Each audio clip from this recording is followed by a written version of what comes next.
Okay, let's now look at our fixed overhead and fixed overhead rates information.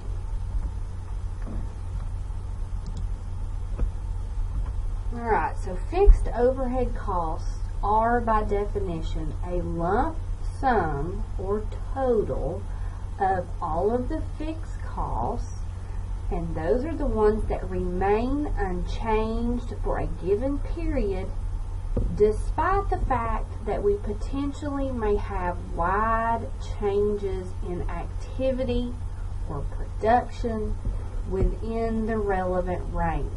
Okay, so we're talking about things such as plant capacity, the size of the building that we are purchasing or leasing, or those kinds of things. We don't expect them to change.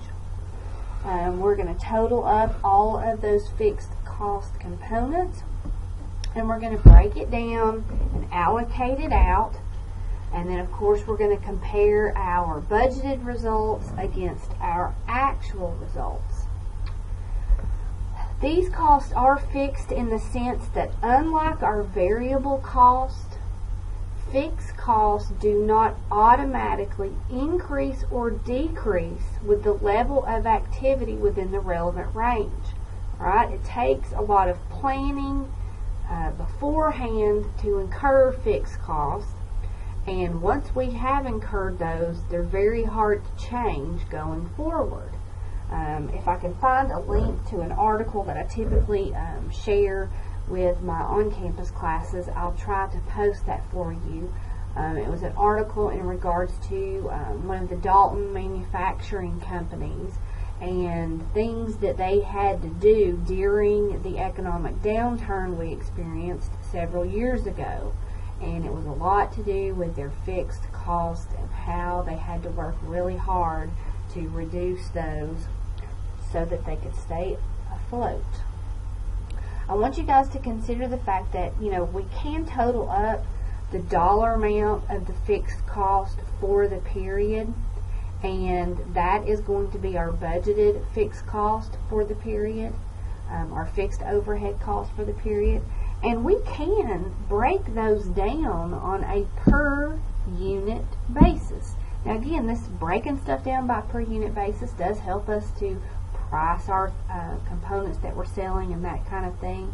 But we don't need to get hung up on the per unit cost, because the underlying equation that we have to utilize in order to calculate that per unit cost is of course greatly affected by the number of actual units.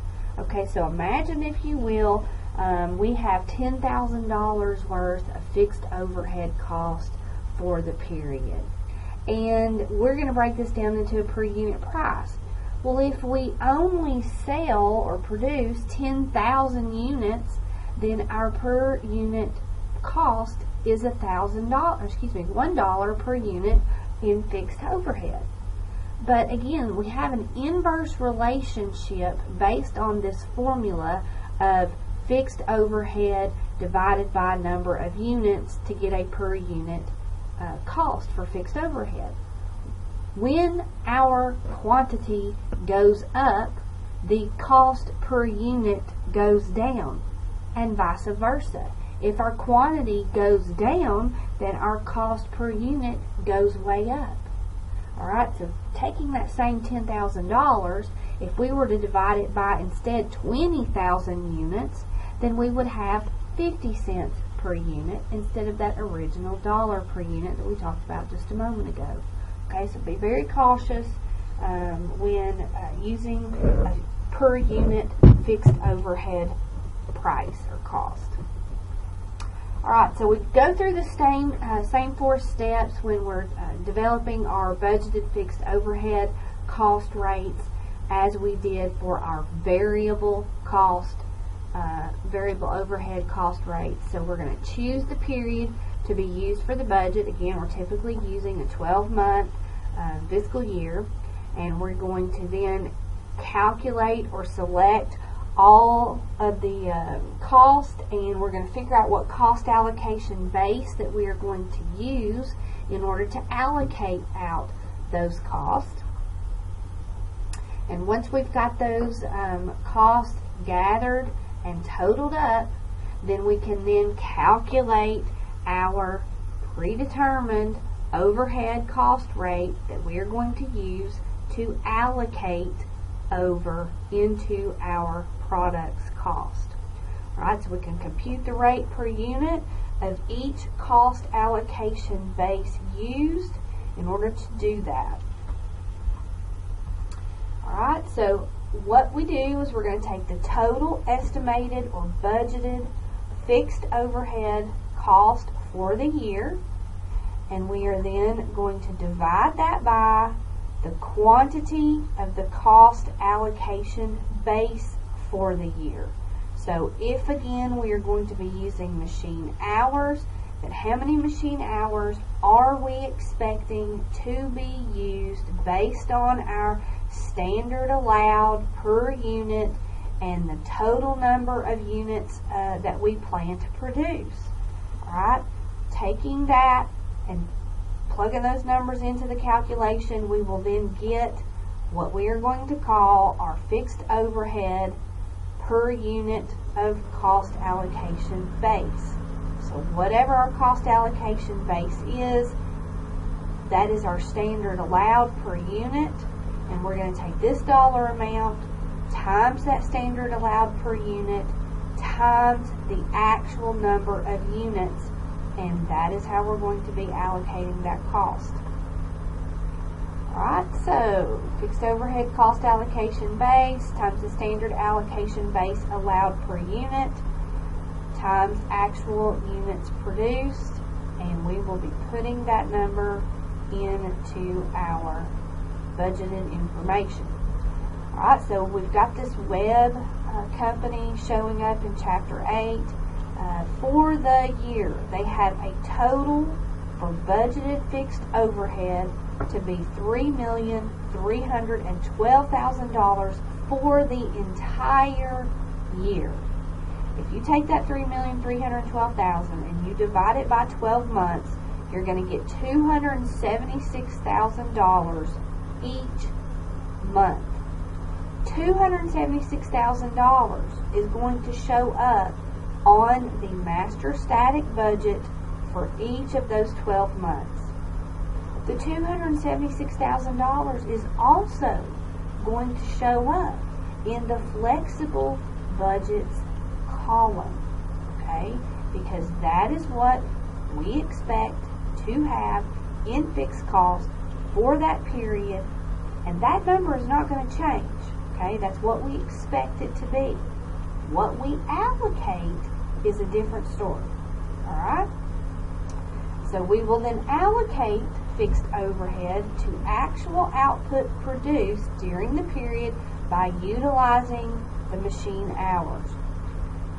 Alright, so if we've got $3,312,000 in fixed overhead and we divide that by the number of machine hours allowed for the budgeted units that we expect to produce, we would get a rate.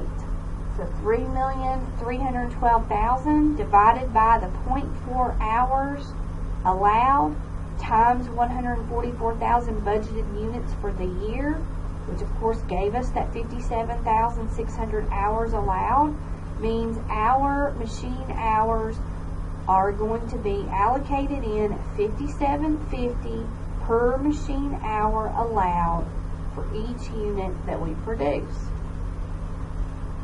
Alright, so when we start allocating those in, we've got the $57.50 times 0.4 per unit produced times actual units produced. And we actually ended up producing 10,000 units for this particular month that we're looking at, instead of 144,000 per year divided by 12, which would have been 12,000. Alright, so $57.50 times 0.4 times 10,000 units is what was put in. And that means what would have been allocated in to work in process in our system would be $230,000. Alright, that's what was allocated. This number is not the one that's going to show up in the flexible budget column. Again, I already said that what was showing in our master static budget, the $276,000, would also be showing in the flexible column of $276,000.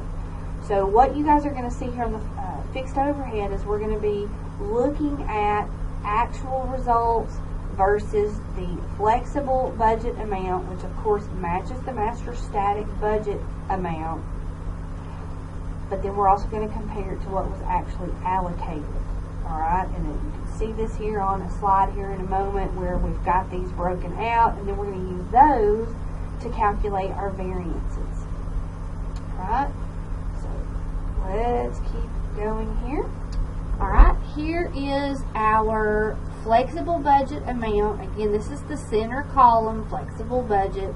Notice it is $276,000. Like I said, that's $3,312,000 divided by 12 months. This is the same number that would have shown up in the far right-hand column, the imaginary column here on our slide that is not showing up. Our master static budget number would have matched this. Of course, there was no variance between those two. But notice that we've got another set of information here, and this is for what is allocated. Alright, so this is what is allocated within our system. We are going to calculate a variance between these two, and it's called the production volume variance. How do we calculate the production volume variance? Again, what was allocated was 0.4 hours times 10,000 units times 57.50 per hour. This rate we calculated based on our estimated overhead for the year divided by our estimated hours needed for the budgeted quantity for the year. And then we're using that allowed time times the actual number of units and that predetermined rate, and this is what has been allocated in for those fixed overhead costs during the production of those 10,000 units. Therefore, we have a variance here between these two. Now, what is this number representing mathematically? Well, if we budgeted $144,000 for the year and we divide that by 12, then 12,000 units minus 10,000 units is 2,000 units, and 2,000 units times 0.4 times 57.50, of course, equals this 46,000 that we are under. Alright, so because we didn't produce those extra 2,000 units, we didn't allocate in all the fixed costs that were broken down by the month. Alright, spending variance, whatever our actual cost incurred were, we're going to take that number. You can see here it's $285,000 versus $276,000 is our spending variance. And notice that the spending variance and the flexible budget variance for these two is the same. Alright, so again, you've seen the high level, looking at the map, flexible budget variance. But I want you to see that on the fixed overhead, I really need to draw you guys out one more chart and break out the overhead for you to show this one in a better view. But the flexible budget variance and the spending variance for fixed overhead are the same.